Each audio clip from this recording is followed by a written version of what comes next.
Red Hat Enterprise Linux supports a variety of hardware. You can visit www.redhat.com/rel/compare to get a full listing of the platforms that RHEL can run on.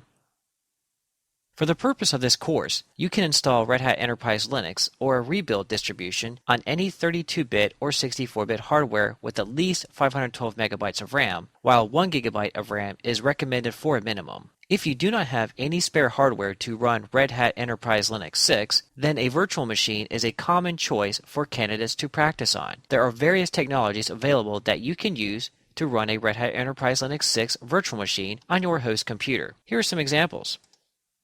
VirtualBox works on all major platforms and is easy to install and configure. You can learn more about VirtualBox at virtualbox.org. VMware Player works on both Linux and Windows and is also easy to use. Learn more about VMware Player at vmware.com/products/player.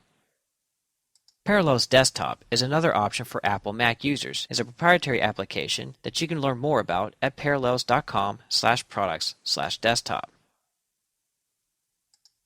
If you are running a Linux system, you can use virt-manager. virt-manager works with the native virtualization system known as KVM built into the Linux kernel. We will discuss virtualization with virt-manager on Red Hat Enterprise Linux 6 in a later video.